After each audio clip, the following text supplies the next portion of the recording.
tidak begitu berat ya. Yang paling berat itu berceramah di buku guru. Ada Ustaz Ade, Ustaz Azmi, Ustaz Wahid. Tapi karena saya minta juga bahwa saya Ustaz Al-Umar, ya saya sampaikan juga lah, tidak lebih dari 5 menit. Karena ini juga merupakan program dari sekolah peringatan 1 Muharram. Bapak Ibu, kalau sudah dapat lembaran berkaca ini, ada panah tengah itu hijrah. Itulah yang sebenarnya peringatan 1 Muharram itu. Dan nanti Ustaz Umar Hakim yang akan menjelaskan tentang makna hijrah.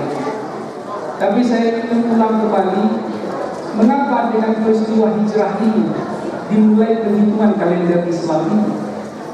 Dalam sebuah kisah dalam riwayat yang sudah populer kita dengar dan kita baca, itu berawal dari surat seorang gubernur Basrah kepada Khalifah Umar bin Khattab radhiyallahu anhu. Di dalam surat itu ada kalimat yang berbunyi membalas surat khalifah yang tidak bertanggal.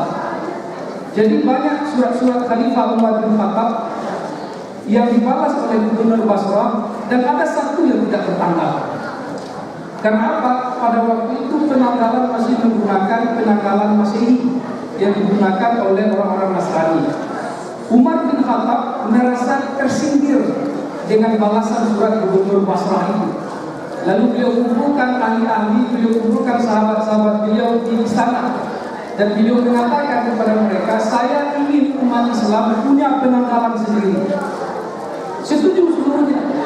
Lalu ada yang bertanya, dari mana kita mulai menghitungnya? Ada yang mengusulkan kita mulai menghitungnya sejak dari Nabi Muhammad SAW lahir, meniru bagaimana orang Nasrani menetapkan penanggalan mereka. Ada yang mengusulkan bagaimana kalau kita hitung sejak dari Nabi Muhammad SAW diangkat menjadi Rasul. Lalu kita hitung mundur dan sudah tahun berapa kita sekarang. Ali bin Abi Thalib mengusulkan menghitungnya dimulai dari Nabi Muhammad SAW dan kaum muslimin hijrah dari Mekah ke Madinah, hijrah yang kedua. Ali bin Abi Thalib menyampaikan argumen-argumennya. Dan seluruh yang hadir waktu itu memahami dan sepakat penanggalan umat Islam ini dimulai dari hijrahnya Nabi Muhammad SAW dan orang-orang beriman dari Mekah ke Madinah. Apa itu makna hijrah secara hakikatnya? Dalam buku berkaca diri yang ditulis oleh Ustaz Luqman Hakim, saya sudah baca separuhnya kemarin dikasih oleh Kiai. Di situ kita akan bertemu dengan makna hijrah secara hakikat. Sebab hijrah secara yang dilakukan oleh Nabi sudah tidak ada lagi kata Nabi. Tapi hijrah peran kita itu adalah orang-orang yang meninggalkan kebiasaan-kebiasaan buruk menjadi kebiasaan-kebiasaan yang baik. Nah nanti ada, dan bukunya juga ada disediakan, bisa kita baca.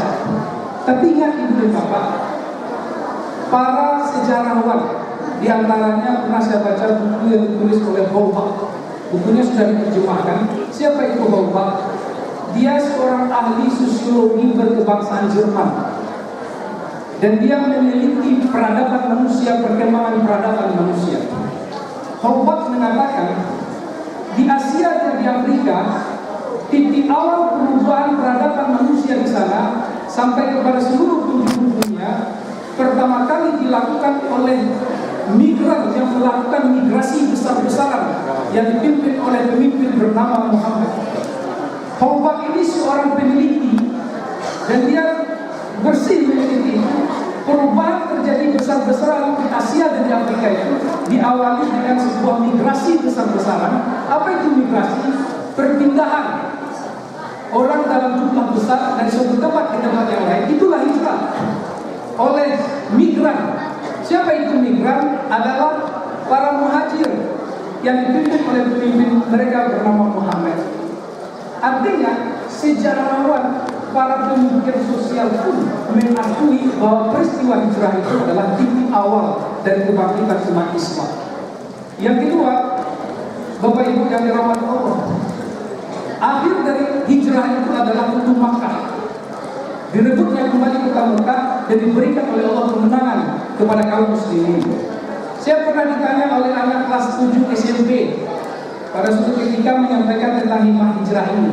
Saya putarkan video bagaimana awal-awal tahun pertama Rasulullah berjuang menegakkan agama Allah ini. Sebuah pertanyaan yang hebat sebetulnya.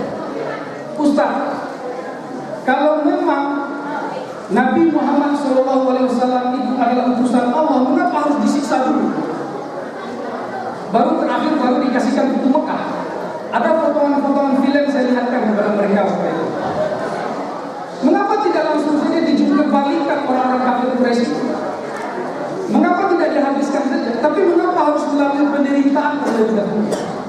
Inilah pelajaran penting dari hijrah ini. Apakah engkau mengira mudah saja masuk ke dalam surga itu? Kata Allah, sebelum dirasakan kepadamu apa yang pernah dirasakan kepada orang-orang sebelummu yang sudah ingin mendapatkan surga itu. Artinya, untuk meraih kesuksesan itu, fitrahnya, sunatullahnya harus melalui terlebih dahulu ujian demi ujian dan cobaan demi cobaan.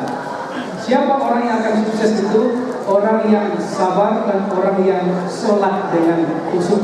Jadikanlah sabar dan sholat yang khusyuk itu sebagai penolong. Dan ingat kata Allah di dalam surah Al-Baqarah, sholat yang khusyuk dan sabar itu amat berat. Dan bagaimana caranya? Apakah dia itu suatu kewajiban atau suatu keharusan atau sesuatu yang penting? Inilah yang akan kita dengar dari Kiai Haji Muhammad. Saya terpilih ketika beliau menanyakan pertanyaan ini kepada kepala-kepala SKPD bahwa di Kabupaten Solok, Pak Haji juga membawa ke rumah Pak Bupati Solok. Apakah sholat khusyuk itu wajib, sunat, penting atau tidak penting? Atau cukup saja kita sholat, kan sudah ada janjinya pahala. Tetapi kata beliau, sholat khusyuk itu wajib. Coba bagian. Kalau wajib berarti Allah berikan jalan untuk meraih kekhusyukan ini. Istimewanya Ustaz Umar Hakim ini, beliau mempelajari dari pengalaman. Berbeda orang belajar Islam dengan the head, kepala. Beliau belajar dari the heart, hati. Inilah yang membuat istimewa, karena latar belakang beliau yang ingin mencari dan mencari. Itulah tausiah singkat, karena saya diperintah oleh pimpinan untuk menyampaikan juga tausiah 1 Muharram ini.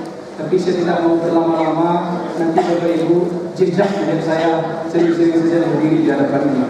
Terima kasih. Allah alam bisawab. Sekali lagi Pak Wakil Wali Kota, Ketua Yayasan. Assalamualaikum warahmatullahi wabarakatuh. Terima kasih kita ucapkan buat Ustaz Albert SPD. Adapun khutbah yang kedua, ceramah agama oleh santri Islamika sekaligus alumni pesantren Aksi Indosiar tahun 2014 kepada saudara Rian Lebinda dipersilakan.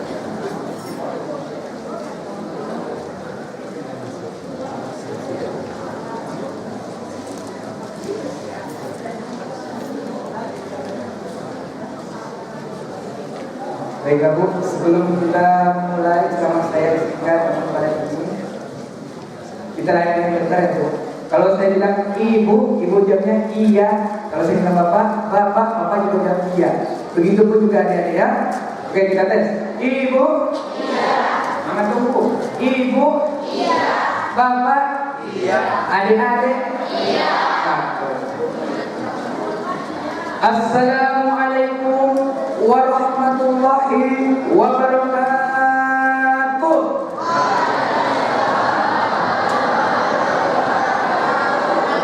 Alhamdulillah. Semoga yang jawab salam saya, yang punya hutang, yang banyak hutang, hutangnya lunas. Amin. Wah, yang aminnya paling gede, kelihatan hutangnya paling banyak tuh.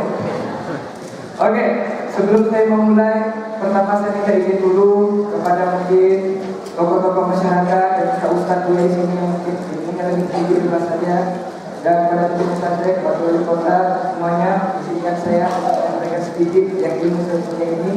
Apabila nanti tidak ada salah menyampaikan